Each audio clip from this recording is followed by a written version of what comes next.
All right, welcome everyone.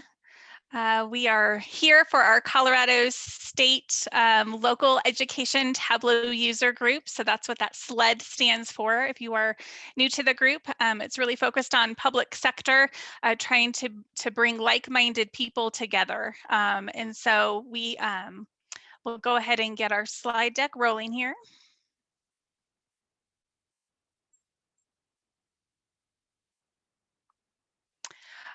So the purpose of our SLED user group is, like I said, to bring like-minded people together, really allowing people who have a unique lens on using Tableau within their organization at just kind of a different level. A lot of what you see out in the community is, retail space or commercial, those kind of lenses. And so when you're working with state, local education data, it just kind of has a different flair to it, different level of privacy concerns.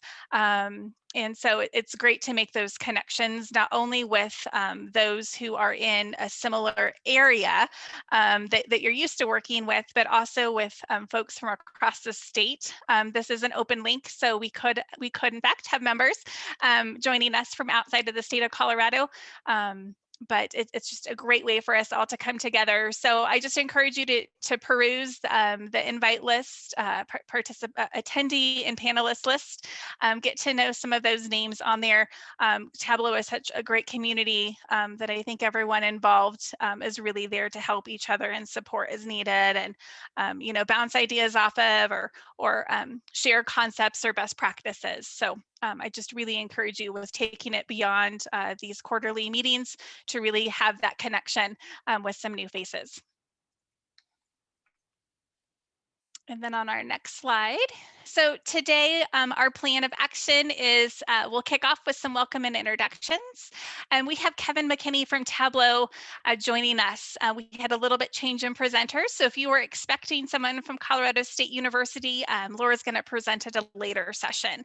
But Kevin has graciously joined us today to kind of tell us what is new in that latest version that Tableau has released. They're really great about updating and sending us new great features. And so Kevin will be here to tell us all about what we can expect if you haven't already participated in the beta program or have not already downloaded it and leveraging it in your organization. And then we have a great lineup of a set of speakers from Arizona State University. They wrote an article. Lauren, one of our co-leads today, came across that article and just thought, man, this would be a great topic for us to talk to at today's meeting. And so we have a great presentation by the team at Arizona State University, really leaning in to about what visualizations may not be telling us. And with the world of COVID, there could be some misconceptions out there. And so we're super excited to hear about that piece. And Lauren just actually posted in the chat feature the link to that article. So I encourage you after the session to go on and follow up with that. And then we just have a wrap up slide with what the next steps are and when our next presentation is. So I am Stephanie Henry. I'm a manager with the business analytics consulting practice at Plant Moran, and Plant Moran has been a partner of Tableau for over 7 years, and we support our clients with roadmap offerings such as development on clients' behalf, supporting implementations, customized trainings, and reselling. Our partnership has allowed us to support in many ways, and one of them is leading user groups such as this. I've been with the firm with over 3 years, but have over 19 years of experience in the data analytics space. I support clients all over the country with standing up, creating, and implementing their BI solutions. So I've been using Tableau myself for over 8 years. I think my 9-year point is here soon. My role in this user group is to facilitate and help this community grow, not only their skill set, but their connections to peer members in this group, like I had already mentioned. I am really grateful for my co-leads on this team. So I'm going to transition it over to Lauren to introduce himself. Hi, everyone. My name is Lauren Spear. I work at the Colorado Department of Public Health and Environment, and I'm the Performance Management Data Visualization Specialist there. I also lead our local, our CDPHE Tableau user group, and I'm really excited because I'm now co-chair of the SLED Tableau user group. So excited to have a little bit bigger platform and bringing in new guests and exciting guests like our authors today. So I'll hand it over to Carissa. She's our new Tableau rep here for, I believe, our region. So Carissa, why don't you go ahead and introduce yourself? Yeah, hi everybody. As Lauren said, I am the new Tableau rep here. Came previously from Veeam Software, calling on state, local government, and education. So happy to be here, at Tableau and here to support you. You've got my email there, so please feel free to reach out if you've got questions. And if I am not the right rep for your account, I'll make sure to get you guys introduced. Thank you. Perfect. Thank you, Carissa. And just to kind of let you know, once we get going, after I kind of did my little spiel, I will address some of those questions in the chat. I think some of my peers are getting to those. Just a reminder, so the chat is just a great way for some of those basic communication. There is an option you can a drop down of who you want that question to go to. So just kind of be aware if you're sending it to all panelist attendees or a specific person. So I will try to go back if you feel like you have a question and it hasn't been answered yet. And then there's a question and answer box. That is where we're going to ask that you have any questions for our presenters, that you post them in there. It's from that question and answer feature that we will help facilitate the questions at the end of that presenter's portion. And then we might be able to answer some in between, but know that we'll likely hold questions till the end of their presentation just to not interrupt their flow. Our team will be helping to monitor those pieces. And so now that I've kind of level set with that one, I'm going to actually hand it over to Kevin now. So like I mentioned, Tableau is really great about sending us quarterly updates. And Kevin is going to kind of let us know all that is new in Tableau 2021.1. So Kevin, I'm going to go ahead and turn it over to you. Thank you, Stephanie. Let me go ahead and share my screen. So I usually like to start this conversation with an introduction. So let me actually do this here and share. Some of you may know me, some of you don't. My name is Kevin McKinney. I have been with Tableau as a solution engineer for 5 years. Most of that time I've spent in the state and local government space.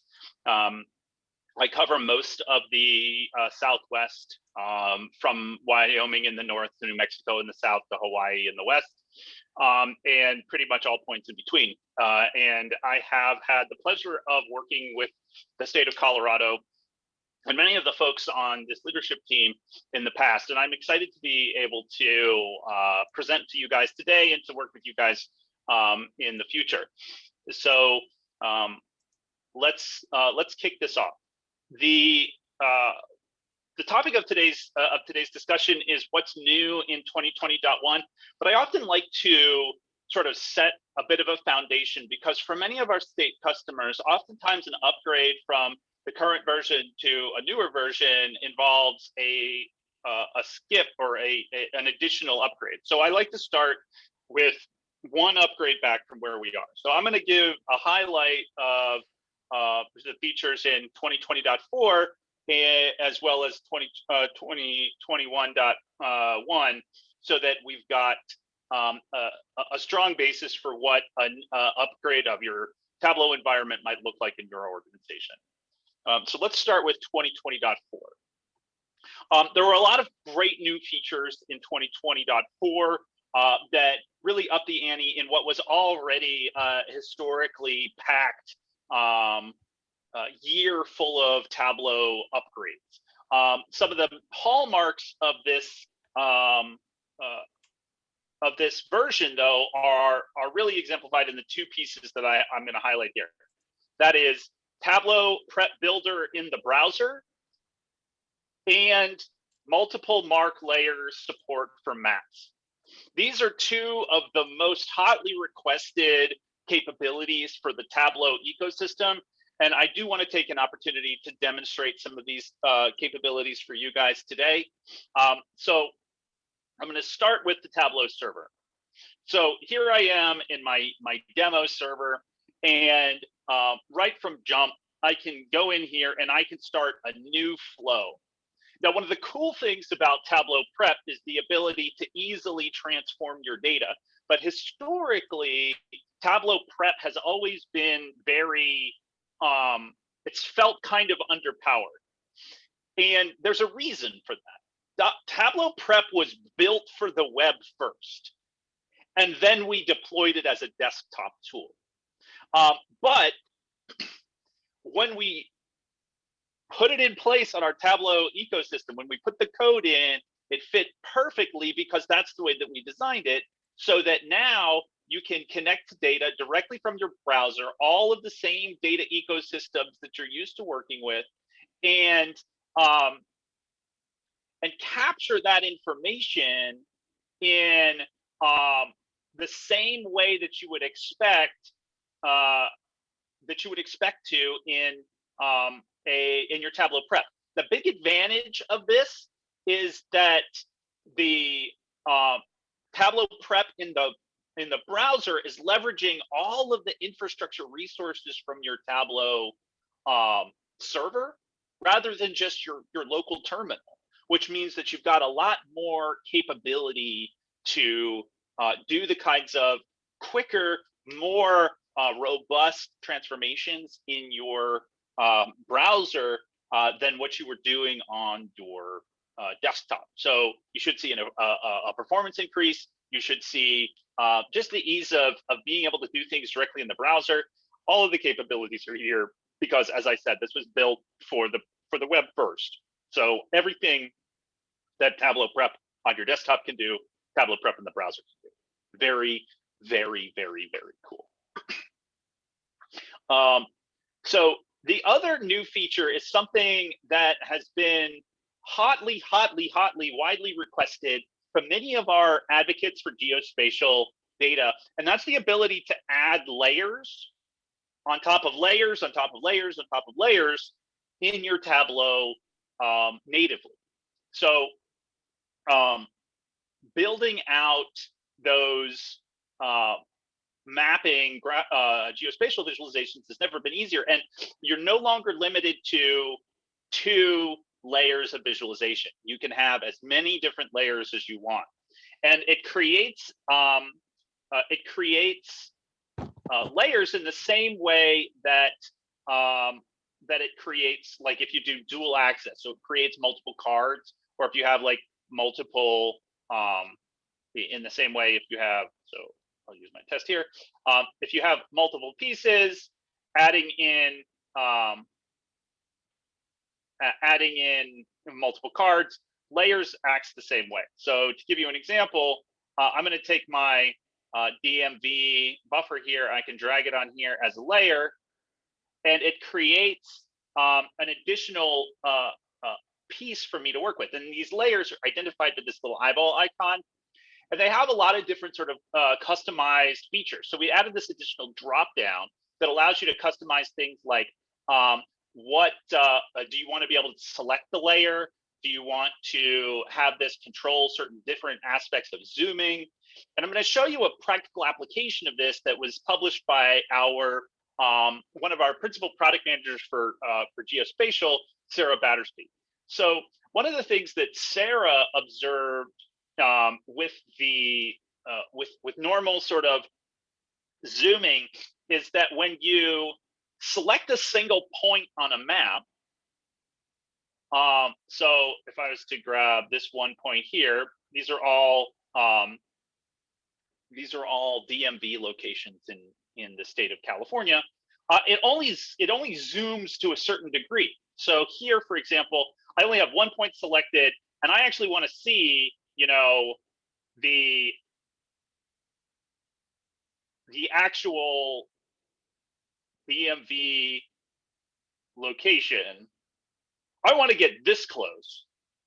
So when I select different things, I want to be able to like zoom right in and see, you know, where is this location in relation to where I'm going. Sarah had this great interaction, and I want to showcase this. So what we're doing here is we're doing a couple of things. So in 2020.2, we added buffer calculations, and 2020.1 we added make point, make line, things like that. In 2020.4 we added layers. So what we're doing here is we're taking a lot of these pieces, and all of this is published in Sarah's great blog post about this process, where it goes step by step and how this all functions. I'm going to post this link in the chat for you guys as well. And what we're going to do is we're going to say how close do we want to view in using a parameter, and we're going to create that buffer around the point, and that's going to be sort of scaled to our parameter. I'll show you what that looks like. So I've got, let me select a location. So this is basically like what I did before, filtering to a specific location. Now I want to be within 1/10 of a mile of that location. And let me unpin, and that zooms me right into the facility. So if I switch to another facility, it zooms me right in, nice and easy. So that I now have control over how I want to zoom. The other thing that's really cool about this is if there's multiple points, I'm not filtering out those points. I'm just, I'm able to see sort of what's in proximity to my location. As I can see, there's several different DMVs in this area, and I can zoom right into them in a very practiced way. So this is super cool application of those added features. So we always like to show you applications. So I'm going to post this link in the chat window as well. Two really critical features from 2020.4, but there's a whole host of other add-ons and capabilities that came in 2020.4. Things like adding spatial support for Redshift, so you can use your Redshift environment as a spatial database. Web authoring enhancements, continually adding the ability to do things like highlight action, mark label, again, getting us closer and closer to parity for our browser editor. And a lot of other sort of little quality of life things like the dynamic parameter improvements that are going to make doing these cool parameter actions and updating parameterized fields much more user friendly. Really cool stuff in here. Now that's 2020.4. Let's move on to the latest and greatest. So 2021.1 saw the addition of a lot of really important capabilities that had been on the product roadmap for a while. And one of them is the addition of extensions to our system. These are all extensions that are automatically collected through the Tableau extension gallery. So these might be able to help make new features capable, and this is automatically added into this and updated as the extension gallery is updated. So you might see this list change, grow, or modify on the fly with this newest version. So that's really super cool. In addition to the addition of this extension gallery link, we also have Einstein Discovery in Tableau. So this is an Einstein integrated extension in Tableau so that you can leverage the Einstein machine learning capabilities and AI capabilities to help with your analysis, much in the same way that you would leverage things like R or Python or MATLAB to do more complex analysis. Very, very cool. The other thing is this is this sort of integration with tools like Einstein. Now that Einstein is part of what's called Tableau CRM, which is our sort of capture and rebranding of the Einstein Analytics tool from Salesforce, there's going to be much more sort of backwards and forwards capabilities of these two pieces. So the Tableau proper platform working really well with Einstein, and then the Einstein platform and Salesforce allowing for more integrations with Tableau in the future. So this is really, really cool. This is something that in the 5 years that I've been at Tableau for 5 years, and I've been teaching people how to make LODs for 5 years. And this is awesome. This is so awesome. So let me just show you what this looks like real quick here. So I'm going to just jump into Superstore real quick.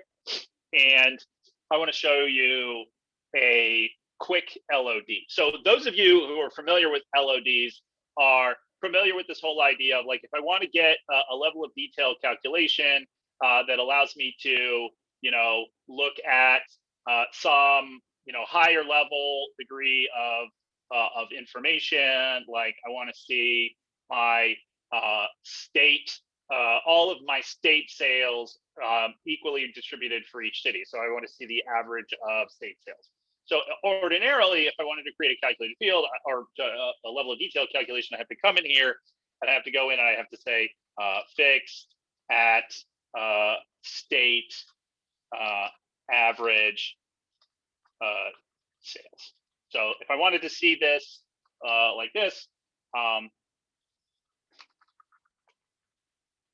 I'd have to write this calculation, and there's all sorts of little goo-gaws and things in here that can make this more difficult to understand in order to get this. Well, now we're not requiring you to write that calculation at all. If you want to create a level of detailed calculation, all you have to do is, like here, I'm going to take the control key, I'm going to drag sales onto state.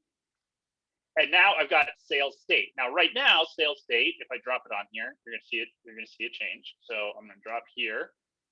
I've got sales state and I've got sales LOD. Well, sales LOD is 200 or 320, and sales state is 19,511. If I want to change this, edit, it's an LOD. I could just come in here. I could switch this up. I want this to be average.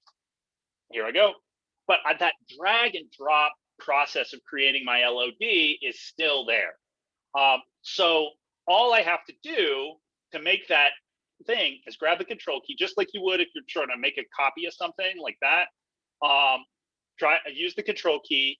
So I'm gonna do this with profit this time. Drop it onto whatever you want. So let's do profit at the category level.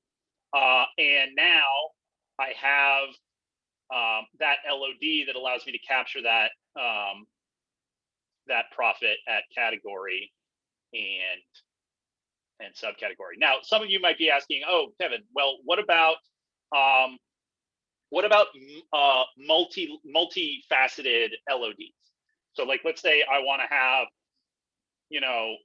I've got an even lower level of detail, and I want to have my subcategory be, I want to capture category and subcategory. Well, that's fine. There's nothing that keeps me from coming in here and adding the element that I want. So if, like, for example, here, I can grab this, take my subcategory, drop it right in here, and now I've got my more nuanced LOD.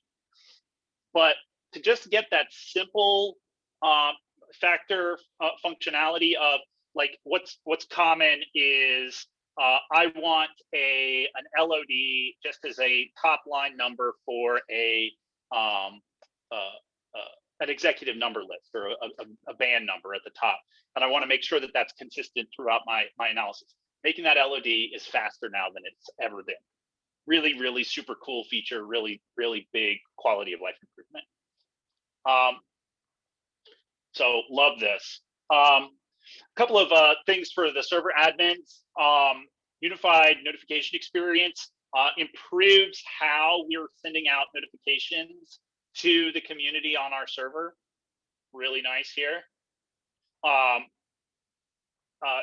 couple of other things So as I mentioned, Einstein discovery in Tableau, Einstein discovery dashboard extensions, Einstein and Tableau calculations. So this is going towards that whole idea of like, just like you can leverage MATLAB and Python and R, expressions in Tableau, you can do the same thing with Einstein. Lots of other little quality of life things like connectivity improvements for Microsoft Azure, header and access improvements, things like this that are just doing some nice things to improve sort of daily activities. The same things over here. For those of you who use like Google KML files, KMZ file support is the zipped up version of a KML file, so you don't have to unzip or unpackage those KML files. You can just connect directly to the KMZ files. Or we can also leverage Snowflake as a spatial database. So more and more of the databases that we support can now have spatial components. So that's things like Oracle, Microsoft SQL, Redshift, now Snowflake. So lots of the different standard and advanced data systems that you guys might be referencing can have spatial data referenced in them as well. And lots of other little quality of life pieces like write to Excel for Tableau prep. So no longer am I only allowed to write to CSV. Now I can also write to Excel. So nice improvements there. There's a whole host of other more detailed descriptions of capabilities and features that are more in the weeds or more specific to different users. So I'm going to go ahead and push these two links in addition to Sarah Bartlesby's piece here into our chat. And I'm happy to take any questions that everybody has. So let's take a look. So Jody asks, I'd love to see some links to some of the best LOD blogs, examples, practices. For some reason, LOD is hard for me to wrap my head around, and I often need it. I'm excited about the quick LODs. I think it would help, but I'd like to know a little bit more. So one of my favorite authors on this topic, so Tableau LOD, is a former tabloid named Bronson Chung. Now, Bronson did the seminal sort of work on level of detail expressions, and he has a lot of different content. Specifically, I'm thinking of his Tableau Public content that is incredibly valuable for learning and understanding and comprehending LODs. I got to sit at the feet of the master to really get an understanding of how this stuff works, especially for things like nested LODs, quick LOD development, other things like that. I highly encourage you to take a look at this profile and some of the different pieces that are going on in here, because things like his challenge workbook are great resources, example application, great resources for learning about LODs. Is the default LOD fixed? Yes. The default LOD is fixed. There is a 1 in 100 reason why you would use a include, and a 1 in 1,000 reason why you would use an exclude. All of the defaults are set to fixed.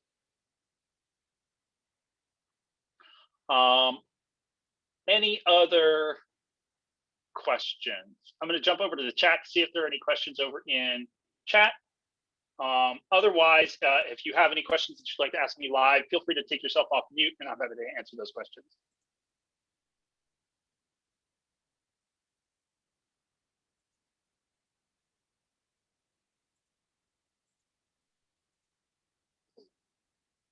All these links to pieces in here, I'm going to put in the chat window as well. Perfect, Kevin. Fantastic. I think well, that I think we're good. Yeah. I think Yep. everyone's just anxious for those links. Great resources. We appreciate you jumping in today and giving us insight. I love when we're able to kind of see it in action and not just kind of read the Tableau website with what's new. I appreciated you demoing the map features and then also that LOD drag and drop. Super excited to get in there. I'm with Jody. Like that is a mental block for me. There's just some things where like LODs are just kind of hard to kind of get over, and once you hit the hurdle, like you're good. But so I appreciate you taking the time to demo that and call out those great new pieces. So you have Kevin's email. Well, I don't know that we have the email, but if you have any additional questions for Kevin, reach out to Lauren or I or Carissa. You have our email on the introduction slide that we will be sending out to you, a copy of our limited slide deck. And we will try to make sure we capture some of these great links as well And to I be will be able to following build up. up resources. Yeah, I will follow up with you and Lauren with an email that details these things as well. So anybody who doesn't grab these links in the chat, we can follow up with this group with these links as a follow up to this event. Perfect. I appreciate that. And I think others do as well. So thank you for your time, Kevin. I would love now to turn it over to our next set of speakers. They are joining us from Arizona State University, and I don't want to steal their thunder for their introductions. So I will go ahead and just hand it over to that team. Again, if you have questions, please utilize the question and answer box. They will be answering towards the end of their presentation. And I did see in the chat feature that the link to their published article has been posted, so that if you kind of scan through the chats, that website link has already been published to the all panelist concept. And so I'm just going to go ahead and hand it over to the ASU team. Right, hi, good morning, everybody. Thank you for having us this morning. I'm going to share my screen and make sure that nothing explodes.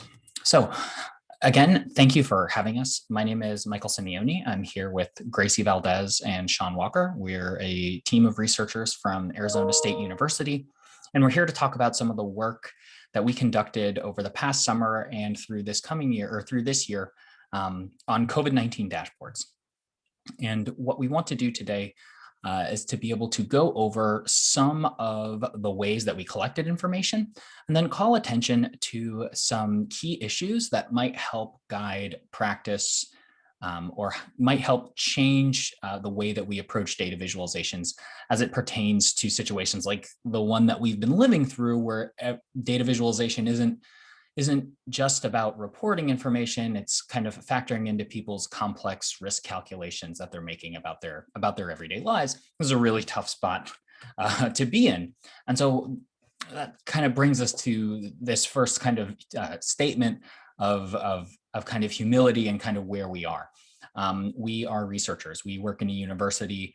We have the privilege of a time scale that enables us to examine 50 states worth of dashboards, to examine a bunch of newspapers and the things that they're doing, to look at hundreds, if not thousands, of charts from Twitter and examine all of them and try to look for patterns.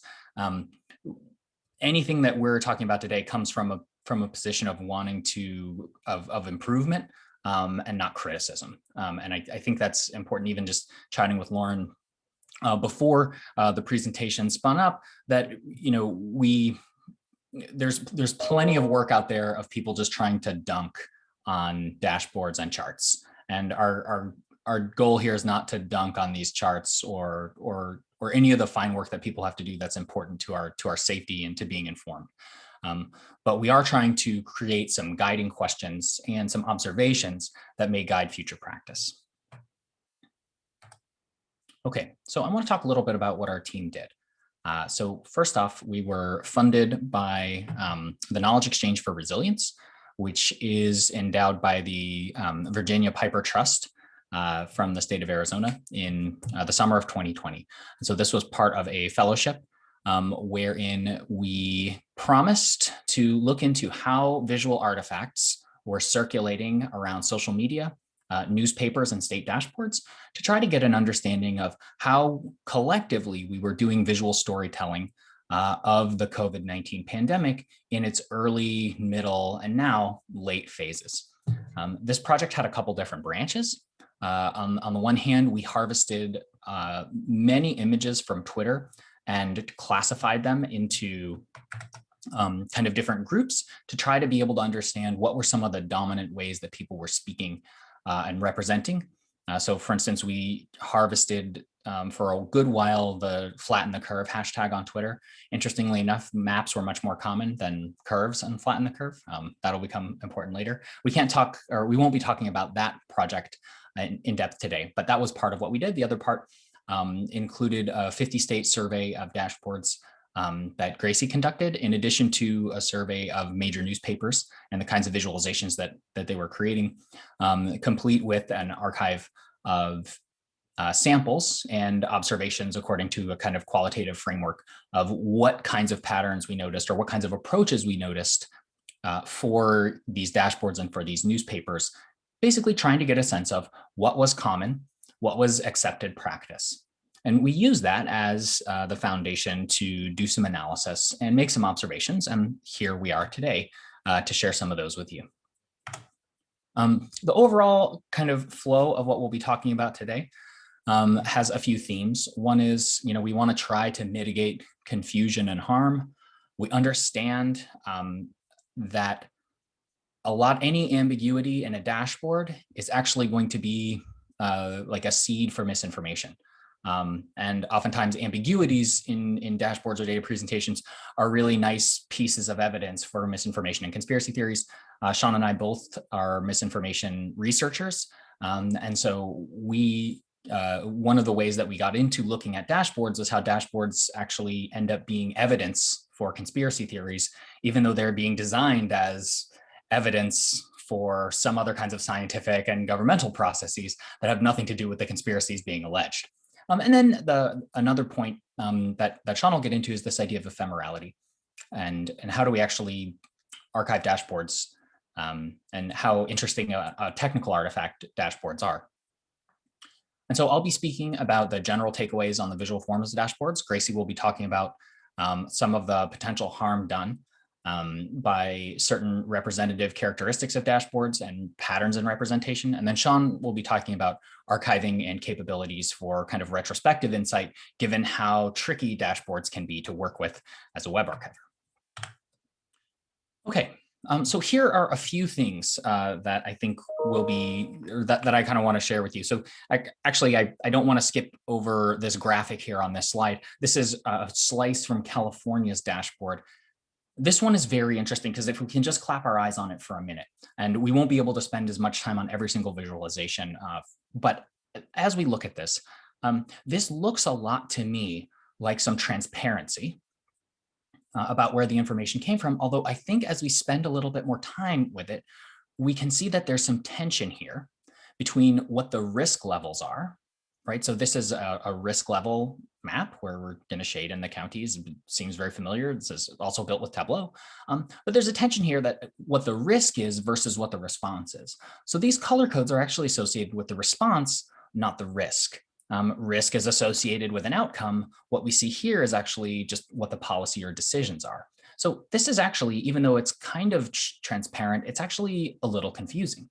And this is something that we're going to see or that we have observed in a lot of different dashboards, is that while there are plenty of numbers and transparency, that it can often be difficult to present a coherent narrative about what we're actually observing and what we ought to do about it. And this is important because one thing that we noticed is that there's not a lot of visualization about how we got the data that people are looking at right now. There was a lot of presentation of what the data or totals might look like. And there was plenty of footnotes, as you see in this example, of how we might have gotten the information. But you'll notice these footnotes marked with asterisks here on this Illinois state dashboard, they're pretty difficult to parse unless you're in the know. And even when you are, this is one of those examples where a visualization about how we actually got the data or what category means what would actually be very informative. And so even though dashboards can be tremendously helpful for showing this kind of thing, there are some things that might break the genre of the dashboard, but still be very helpful to the consumer. So how we actually went from cases in a medical environment to the numbers that you see on your screen today is that chain was frequently attacked by conspiracy theorists and skeptics. And that actual process wasn't really visualized very much, even from an infographic point of view, right? Not necessarily statistical data visualization. We also noticed a ton of maps. Maps were king of COVID-19 dashboards. We also noticed that oftentimes, and I just got done touching on this, how we got to what we got, or how did we count, right, is just a really basic idea. So even if we have an audience that has some statistical literacy and has some chart literacy, how we actually got to the figures that we are looking at today and how something is counted are important details that we didn't really see fleshed out in a lot of the examples that we saw. We saw a lot of canalization among some big platforms, Tableau, Power BI, and Esri. And we think we don't have an opinion here nor there about that kind of thing, right? It makes total sense that you wouldn't brew up your own dashboard from scratch. It does mean, though, that just like other kinds of visualizations, there can be some borrowing in forms and formats that can sometimes repeat the same kinds of obfuscations over and over again. Like we see this in newspapers where people actually use the same code for a map having to do with incidents involving immigrations and customs enforcement. And then that same thing was kind of recolor coded to talk about COVID. And here's an example of such a map, right? This is a map that I don't think it's a controversial opinion to suggest that this is a map that's really tough to read. For all kinds of reasons. But one thing I want to call attention to is just that the map dimension of this isn't actually that useful, as that a lot of times we reflexively go to maps whenever we have locations named. But in this instance, it doesn't actually tell us that much about the spaces because the graduated symbols are so big that they occlude any ability to make distinctions among adjacent regions, which is the whole reason we would plot something spatially in the first place. And then here's an example of having some helpful summary statistics, but not a lot of presentation about how we got the data in the first place. And so I'll just skate to some of the questions that we want to pose just top level from some of the work that we did. Oftentimes it was ambiguous with the dashboards we examined, which kind of decisions each dashboard was trying to support. Namely, showing a plot of a bunch of case counts in a county by county, dashboards are oftentimes used in decision support. What's an everyday person supposed to be deciding based on this? Whether they're going to go outside or go to the grocery store. There's a gap there oftentimes between the data reported and the decision explicitly supported, or the suite of decisions explicitly supported by the dashboard. The second question is of a piece of the first about the usefulness of the data. And then back to this idea of maps. What's the value of locations? Right? What's the value of that data being spatial rather than categorical? And then this overall frame that to think through is, what is our comprehension? And to always be mindful of comprehension. And so comprehension is really complex, and it's kind of like an octopus in the sense that someone could understand a 7-day average, but not understand the numbers where that comes from. And so, we've played around with the idea of actually interviewing people about their comprehension and trying to really, almost like you would do a cognitive interview for a survey, to try to understand what people make of the figures that we see and what kind of assumptions that they might have. Here's just a quick example to kind of round out my piece here this morning. Here is the state of Texas dashboard, and we can see a lot of things, and this is just from a couple days ago. A lot of things going on here, right? Visually, it's appealing, but some of those guiding questions that we discussed before are important to keep in mind, especially when it comes to the decision supported. We're not sure what decisions this is supposed to support. We see a lot of totals of cases. And then we see a lot of concentrations of cases in urban areas, but we're not sure why a map exists here, unless being in an adjacent county to a place with high cases means that you're at higher risk. But nothing we see about COVID seems to indicate that that is necessarily true. And so here it seems like these locations are more like categorical data than spatial data because there doesn't seem to be a big spatial dimension to the system that we're modeling here using visualizations. And so by forcing it into a map, we're occluding a bunch of information. So I actually can't tell the difference among the different counties near Houston because of the way that these graduated symbols are plotted over the map.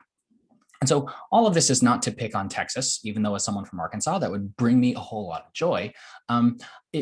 Instead, we just want to raise the question of what decisions we're trying to support. And if we're going to encode stuff spatially, is that of a piece of the decisions that people are trying to create with these dashboards?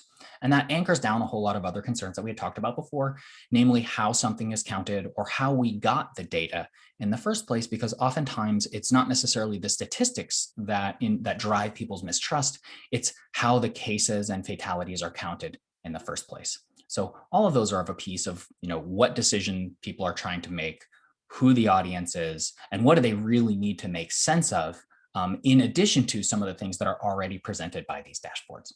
And so with that, I will conclude my piece and turn things over to Gracie to talk a little bit about harm and vulnerability.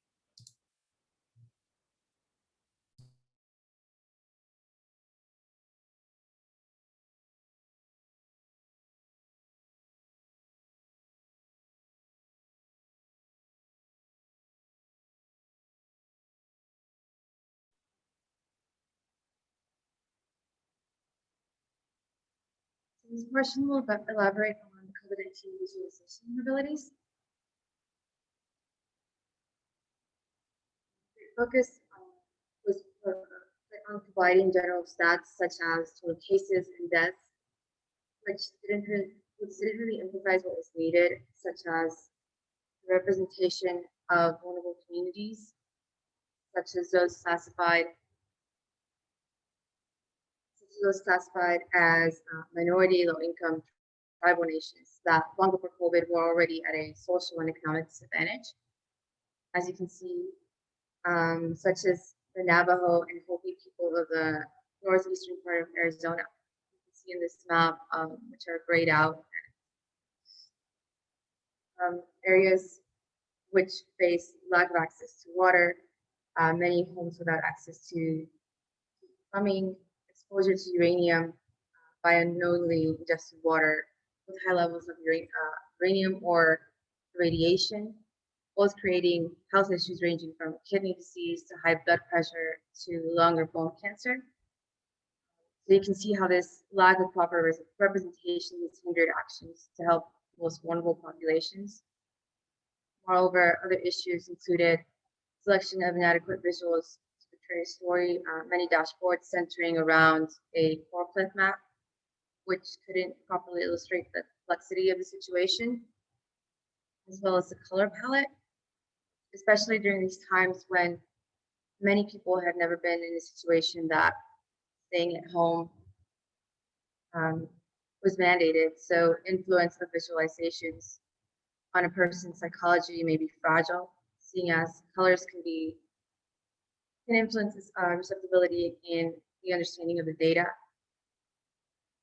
such as a popular John Hopkins dashboard in red and black, which can give an effect of survival of the fittest due to red being associated with fear and survival and black associated with death and depression. Other issues were in regards to the level of granularity, the detail, comparative clarification, as well as the need for consistency in data presentations, which hindered the ability to make appropriate comparisons to the various aggregations being used. An example of this can be seen with this Florida dashboard, which used county and zip code as the aggregation, and this was a popular format, which just really presented the total cases and deaths or hospitalizations, but not really leading to any viable action plans. And this grounded theory framework, portraying a condensed version of the analysis of the 50 state health department dashboards and major media outlets, was created using the following 5 questions. How are visualizations handling future possibilities and future states? What kinds of charts are being used? Are visualizations including description of outliers? Charts, maps, creating clear visuals, or is too much information clumped together? And finally, what data are they representing and what is the source? And so this is showing the purpose, and then the collection of data, which was state health department and media outlets. Then the popular visuals and data observed, and then more detail on that. And the outcome, which was visuals were often lacking details, which humanized the situation and portrayed the whole picture. And some of the vulnerabilities that were brought to light were low-income and minority communities that lack supportive attention and resources provided by the government, as well as healthcare systems, due to lack of uniformity in the way cases and case and death is collected, and perhaps even wrong diagnosis of death certificates due to some having an underlying condition, which may have been the true cause of death, especially in the elderly. And third, a lack of ethics when it came to propagating visuals that are providing incomplete, unclear data without proper annotations or supportive narratives, which hindered the ability of people to be able to reason through visuals meant to clarify large amounts of data. So pretty much a need to portray data in a way that humanizes people as more than the mere number.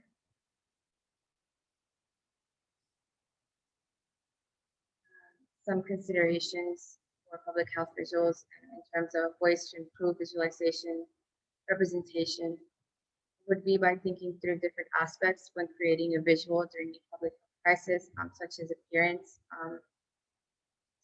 by approaching this from a trained data science mindset, context, approaching with a mindset of no prior knowledge in regards to reasoning through a visualization by including data definitions, annotations, any outliers present.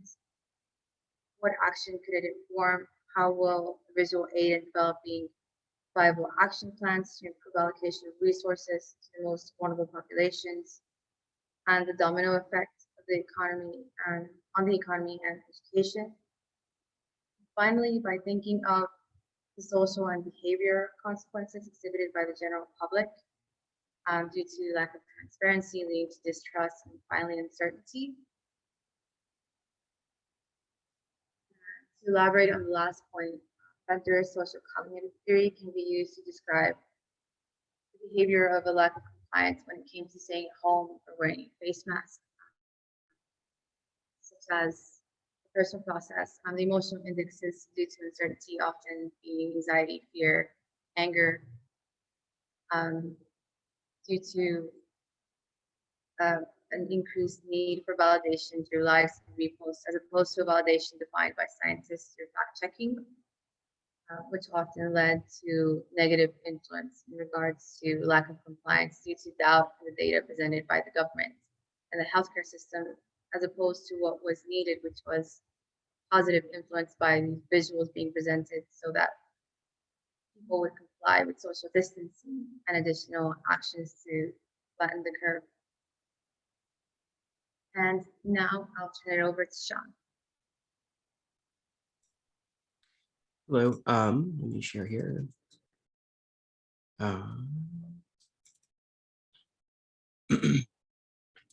So I'm going to spend a little bit of time discussing COVID-19 dashboards and a bit on archiving, which might seem like an odd topic for a discussion of visuals, but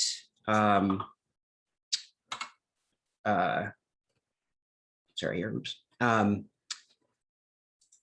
But so that actually becomes a really important point for us, because if we think about dashboards, they reference a certain state, often the state of today, and these COVID dashboards were updated on a daily basis. So we have journalists, politicians, everyday members of the public are referencing that. And then the next day, whatever they're referencing has changed. So the dashboards don't have this actual historical archive. And oftentimes it takes about a 4 to 7 day period for the dashboards themselves to catch up. So just because cases, are reported today, that isn't the number of COVID positive tests that came back, that were taken today and came back positive. If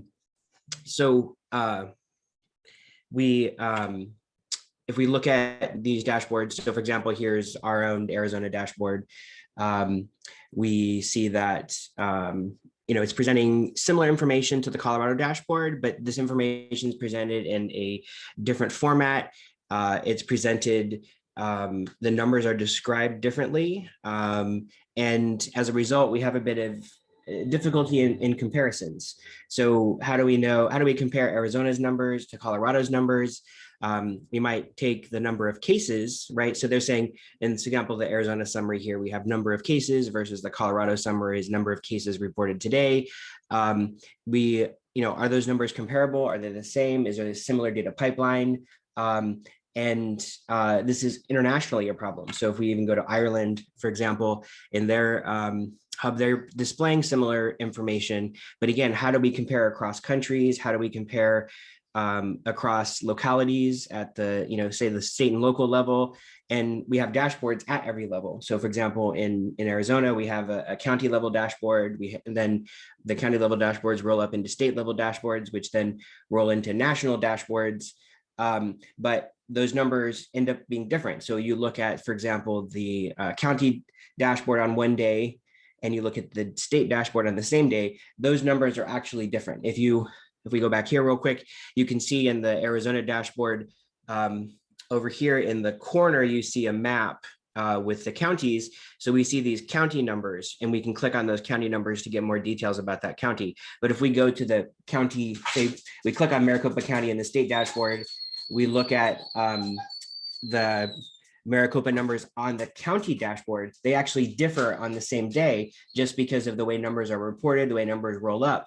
And so what this leads to are differences between dashboards, official dashboards, so from the local, state, and national level, but also then gaps in these dashboards for we're unsure what's happening today, how do we actually do comparisons? So this created a space for this whole host of very popular summary sites that then would take these numbers together. We'd see, New York Times and other journalist outlets would create these summary sites, but we also saw educational institutions, we saw nonprofit projects, those kinds of things.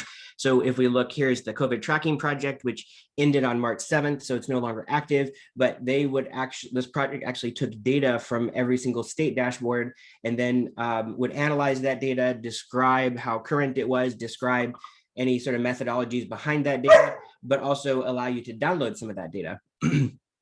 And we also had a fairly popular site because we started to talk about, COVID brought a lot of terms into our everyday lexicon that were not there before. So this idea of what's the RT, and so there was this rt.live site that was used to calculate RT numbers. Because we would talk about RT numbers, but many state dashboards did not calculate those numbers. So then a third party did that, or news organizations or academic institutions would do that. And we can even see in Arizona, our own governor referenced the rt.live website in official presentations, as well as on Twitter. And so in some ways, these summary dashboards started to supersede official sources of information.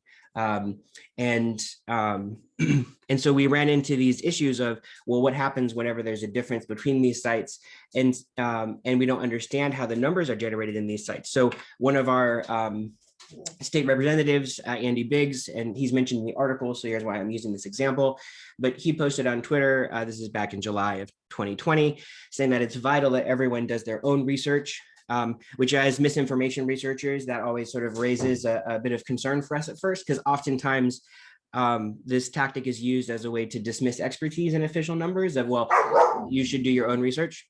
Apologies for the dog in the background. He likes to participate in Zoom conferences and podcasts. So we can see here that he actually takes a copy of the dashboard, takes a screenshot, and then sort of appropriates and misexplains these numbers.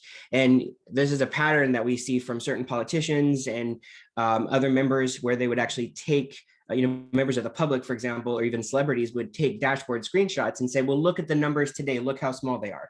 And then we would see that over the 7 to 14 days that it takes for all of those numbers to process in the workflow pipeline, the graph's going to change over time. But that was not acknowledged. It was often used as evidence, and these screenshots were used as evidence.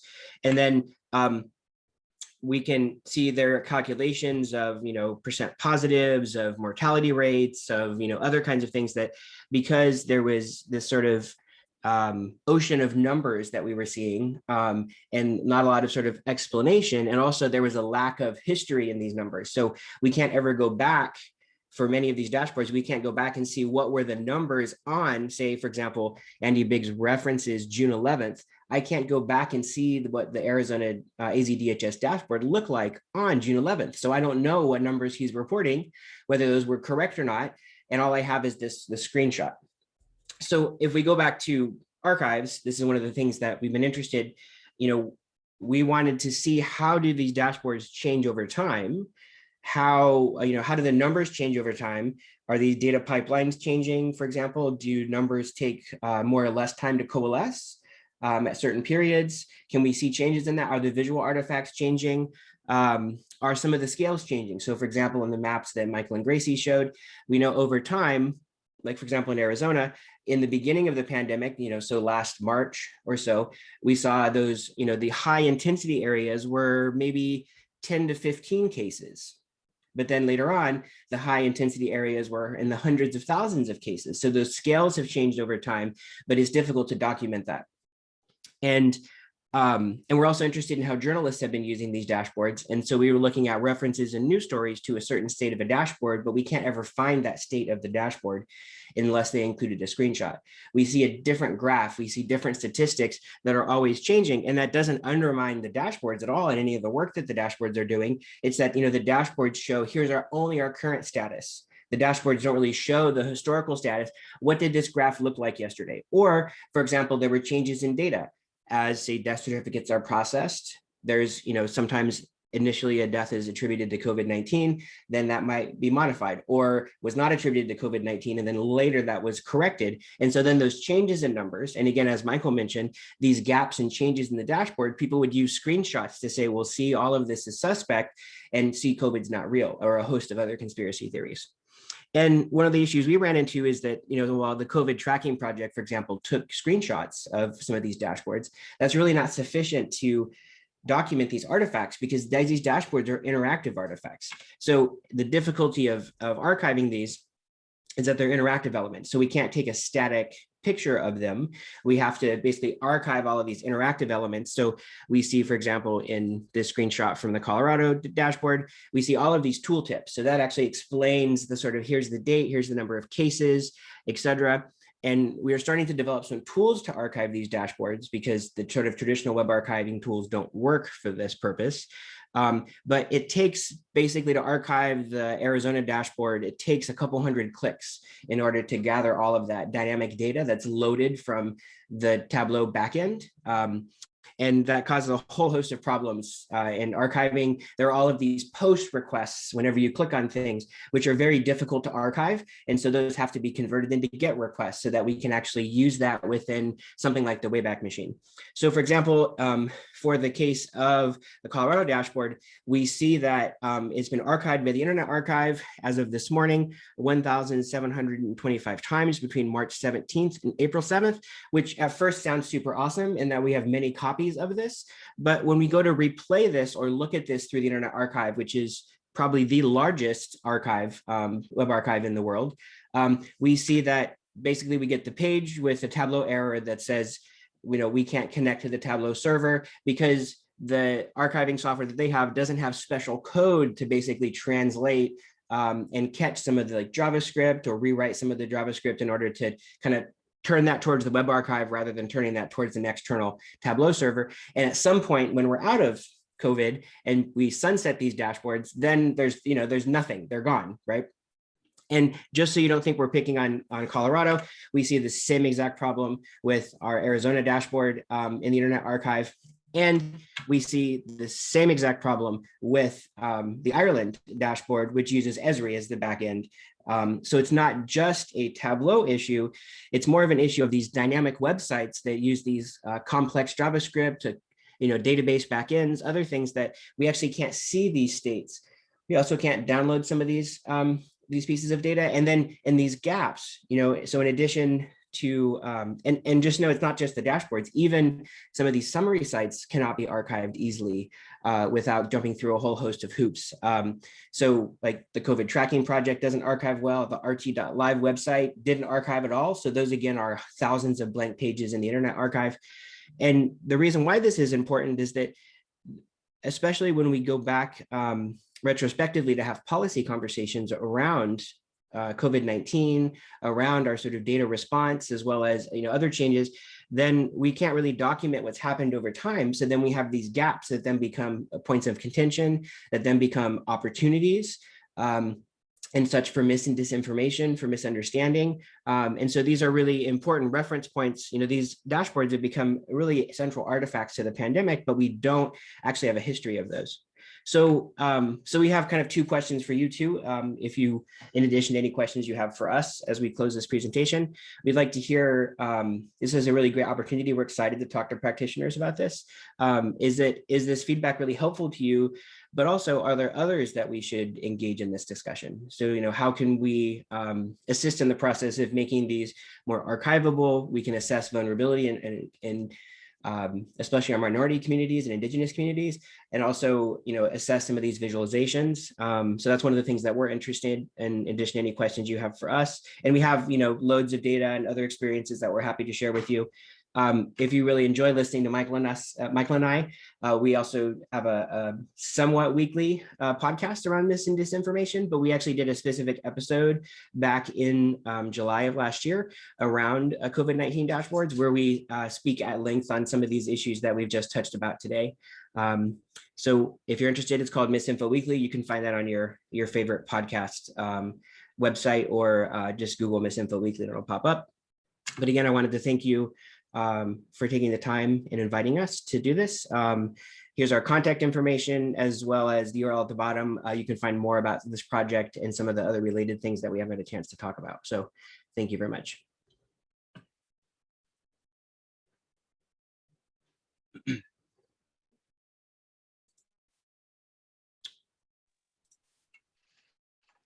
All right. Thank you for the team. Really, really valuable. I think we're all just kind of processing and kind of being like reflective of things that we might have worked on in the past and in public, and how some of those call outs kind of might be speaking to us on a personal level, or colleagues, or those kinds of things. So you've given us a lot of great things to think about. As I look at the question and answer, I don't see any kind of live questions, nor in the chat specifically. So again, I encourage those on the call to leverage that Q&A box to ask any questions of the ASU team. And Stephanie, I'll just respond to kind of some of your comments as well. I think to the point of, if we're in a position where we are able to point out some things that are gaps in presentation or whatever, I feel like, I don't know if there's a scenario wherein, given the state of things and what happened, that all people who do data visualization for public risk communication just nail it. I don't think there's any way to there's no reality where that actually happens. I think the only way is to actually, do what we're doing, which is to have these kinds of conversations. So, while we are pointing things out that we think are areas that could be refined or rethought, or are occasions for us to think through, reasons where there might not be a pure example of something that does it really well, but what can we imagine that might do a good job? I think our overall purpose here is to be generative rather than critical. Yeah, that's a great point. And I think, I know I always think of dashboarding processes as it's constantly changing, and it should be, as we learn new things, as we grow professionally and with the tool, as you're involving more people in the process and getting more buy-in. I think that when we sit and design by ourselves, we kind of do what's comfortable. The skill set that we know to do, or we try to mimic something that we like out on Tableau Public or such, and we kind of don't expand and grasp um, some kind of internal growth there. So I think that's a great point to call out. Like it's hard to have like the perfect dashboard, especially when you have so many opinions, and when it's posted publicly.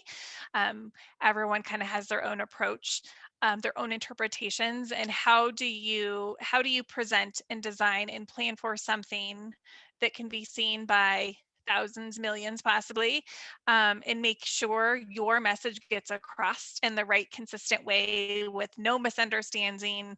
That's a lot of pressure.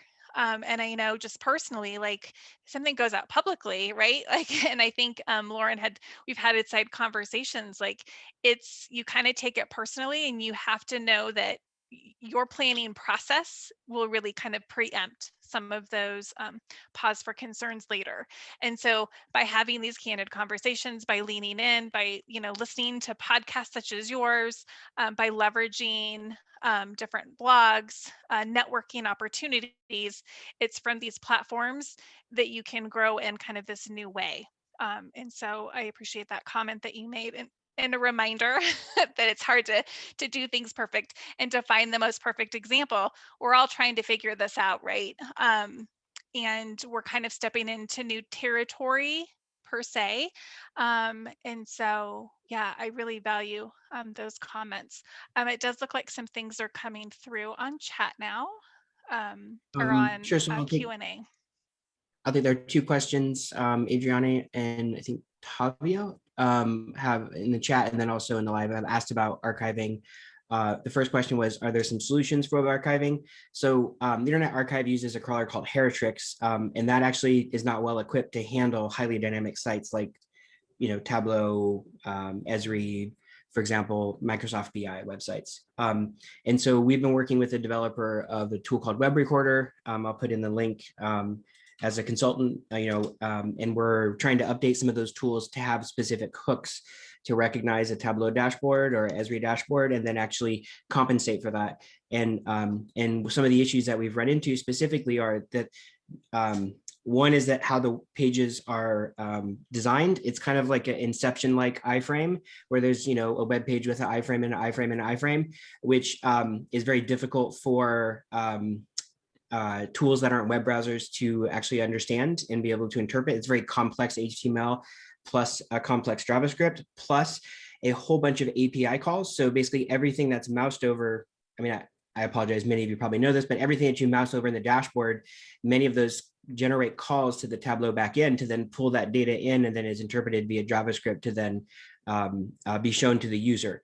So we're been working with Ilya who runs Web Recorder as a way to, how do we convert some of those API calls? Also, there are lots of post calls that happen via JavaScript, which are very difficult to handle because there are sort of two components to Web Archiver. One is the actual crawler that would then go out, grab that page, take all of that content, sort of encapsulate it in something called a work, which is an international standard from librarians on how to archive websites. It's and then the other is this replay step. So then how do we basically take this container and then replay that website so that it doesn't reach out and try to grab live data, that it's all encapsulated.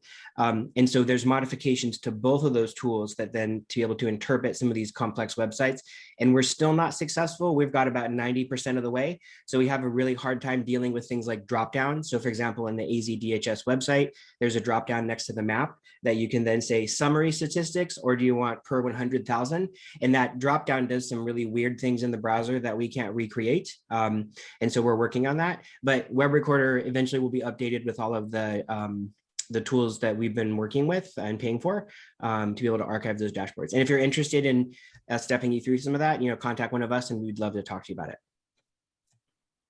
And I'll pick up the other question about displaying the data pipeline.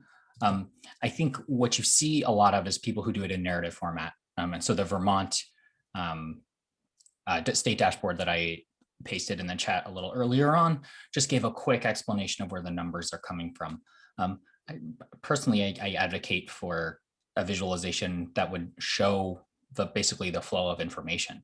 And so, there's because all these dashboards are teaching people, people haven't really encountered these kinds of situations before, or have paid this kinds of close attention, being mindful of the fact that these dashboards are teaching people about these systems and these numbers, and kind of, capitalizing on that through even just a diagram that might help people understand where the data comes from, or, who is responsible for what, can be really helpful, because the flow of information and the calculation of information is really difficult. And then when you combine that with what institutions is this all flowing through, it's even more complicated. And so narrative is helpful, but a diagram can also really unpack some of that stuff. And to add on to what Michael said, the other is sort of a question of uncertainty too. So how certain are we of data? Because there's a time frame in all these dashboards where it takes, how do we actually know, how long is it before we know the results today, April 7th, of how many positive COVID tests were returned today? That's not immediate, right? That takes 4 to 7 days, or whenever there was the big crunch during the pandemic itself, that could take 14 days or more. But that wasn't really explained to the public very well, and highlighted. So that became another point of contention, right? Again, these numbers keep changing. Well, actually they don't. It just takes us a while to calculate, because this is a pretty complex process. If and then you can link that to this idea of a visualization of how the data comes in. Those two things are linked. So like, all right, this highlighted data, we're still collecting. And then, once we're done collecting that data, we'll let you know in that visualization. And if you have questions about how we collect it, here's our process, if you want to nerd out with us about our process. Yeah, I think there's a hidden cost to, we are using tools that are often used for, BI and other kinds of analytics. There's a hidden cost to having a visualization about a pandemic look like the Superstore, or look very similar to something that would present the Superstore data set. So, people are used to the idea of seeing statistical summaries or visual comparisons, and having that data be very straightforward. When they're presented with the same thing, only with not maybe the data itself isn't complex, but its generation and provenance is really complex, then all of a sudden there's this weird dissonance going on that causes some trouble. As Sean mentioned, one of the biggest things that people made hay about when they were trying to start trouble with misinformation around COVID dashboards or facts and figures from any government or any federal or state institution was just this idea that, see, the numbers keep changing, or they're just going to deceive us, or the numbers are really low today, so we're fine. And they got updated, which meant, oh, well, the hospitals just want to make more money, so they're going to be claiming more COVID fatalities. So that unstable ground, if people don't expect it, can be troubling. And oftentimes we do expect the data to be very clear and straightforward if it's presented to us in a certain visual form. I just want to add something too about, I share in the frustration around nationally consistent data measures.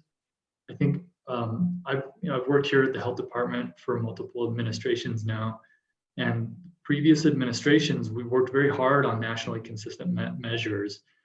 This is in my previous role in environmental epidemiology. We spent a lot of time coming up with, what does asthma prevalence look like? What does, childhood lead poisoning as a data measure look like? And we're all going to agree, as as many states as possible as we can get, to agree on what that measure actually is. And it's the same data across all states. And so early on in the pandemic, there was no leadership. We weren't getting any directives. We were all out there on our own. We're still, in a lot of ways, on our own, describing this pandemic in our own way, right? And so I would say that this is maybe a bit of a call to action at the national level to say, hey, CDC, this is like your role now. Like, you have to like help us convene a bunch of states together to say, hey, let's come up with just the same dozen or 24 measures. We're all using the same metrics. They're all coming from the same source. They're all defined the same way. If there's gaps in the data, we're going to explain it. We're going to explain it in a consistent way. Those are things that I spent a lot of years on, and I appreciated the efforts around it. And there was nothing like that. We never got it. So you know, I applaud all the efforts of all the states, but early on it was it was just like me and Tavio looking at other states and being like, should we copy what they're doing? And talking to our epis and being like, what do you guys think about this? And you know, like it was just a complete free for all. So.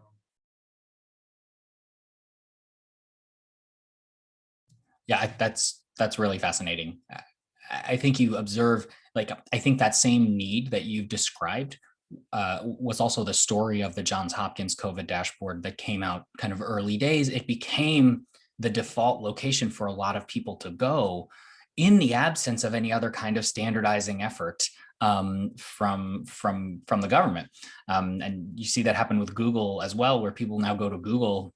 And then you look at the Google trend line and you compare it to your own state dashboard line, and there's a really good chance that they're not going to look exactly the same. Yeah, I mean, the private sector stepped in huge. Tableau was there right at the very beginning with templates for all the Tableau users across the country. So we just picked them up. They already had the connection for us to the Johns Hopkins data, even before I could connect to any local data. So it was very confusing at the very beginning, and then, you know, obviously we picked it up from CDC and then to the state at some point. But yeah, it was messy, won't lie. Yeah, I think maybe like we need a presentation from you while we're thinking about follow-ups. Like, this story is fascinating, and it kind of intersects with a lot of the observations that we've been making. But again, every piece of feedback we've heard from practitioners has just been really eye-opening and helpful.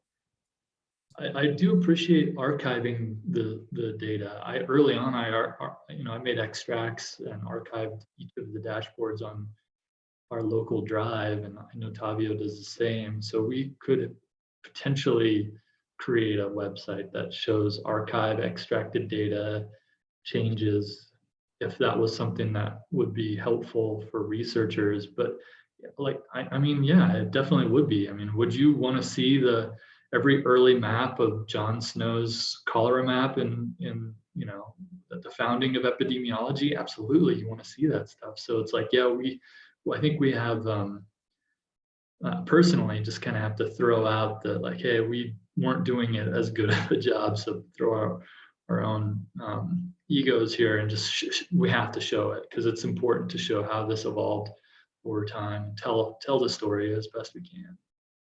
So I think that's a good point. I put it into our bullet points of things we should do at some point.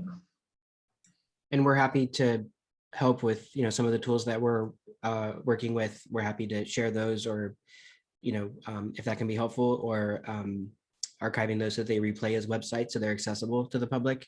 And I guess I would think, Lauren, in a different way, that not that you weren't doing a good job in the beginning, I would think that the improvements over time are a statement of everyone's dedication to improving and learning, because we've never tried to do a quantitative and visual public health campaign like this before in real time.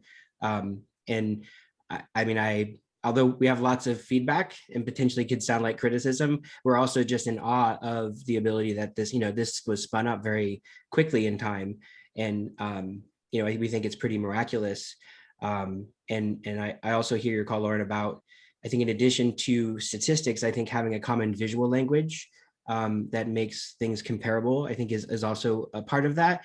But also we have to be very thoughtful whenever we borrow visual language from other tools.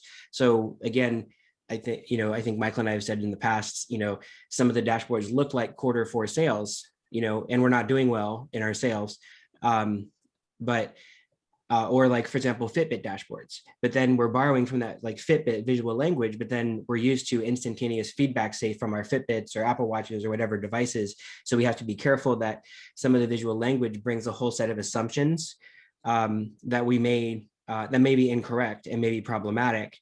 So how do we counter some of those assumptions? Because these sort of dashboard-like features, we're used to this idea on our phone, at least members of the public. But the public is going to think of these dashboards in a different fashion than, say, you know, professionals in this area too.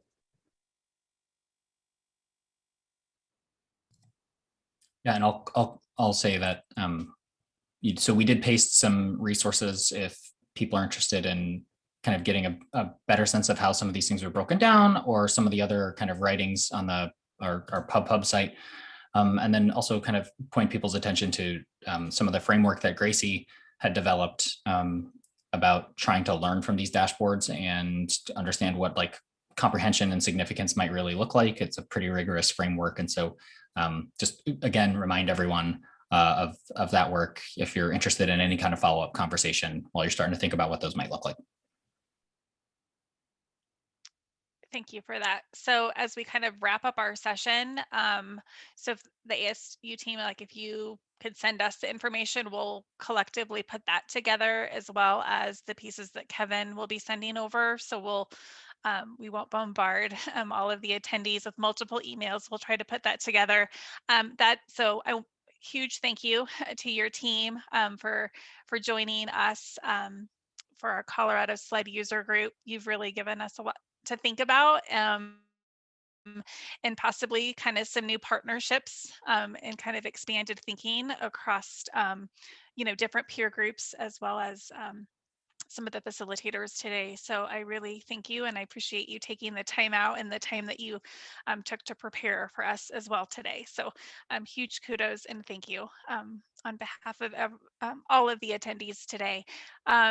And then to kind of wrap us up, to kind of transition us actually over to kind of next steps. Lauren and I will be developing the Tableau Community Hub for Colorado SLED over the next couple months. We hope to kind of find time and space for us to do that together. As Lauren kind of gets his presenting screen set here. We have your notes, Lauren, just to let you know. It's okay. You can stop presenting. We don't need a slide for the last little piece. You're all good. There we go. Next steps. So Lauren and I will be working together on a community hub where we will be able to repost some of this great information and content. This is recorded, so we will also be able to post that. So if you want to go back and reference some of the great talking points that were shared with us today, and we'll try to grab any prior videos as well. Lauren and I have talked about the next one being, I'm just going to pull that up on my slide because you're still sharing your screen, Lauren. You might want to just stop sharing. Okay. A next upcoming event, July 14th, and you just got to give us a laugh at the end of our session, right? Okay, so please save the date. July 14th will be our next one. If you are interested in presenting with us, we would greatly appreciate that. Reach out to Lauren or I, respond when we send that out to you. So anyways, we are at time. I apologize. We are a minute over. Thank you for all who stayed with us and participated in the question and answer. Thank you again to all of the presenters.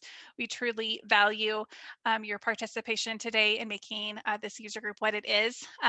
So anyways, have a great rest of your day, and we look forward to reconvening with you in person virtually on July 14th, and you will be seeing communication from us in the next week or so. So thank you, everyone.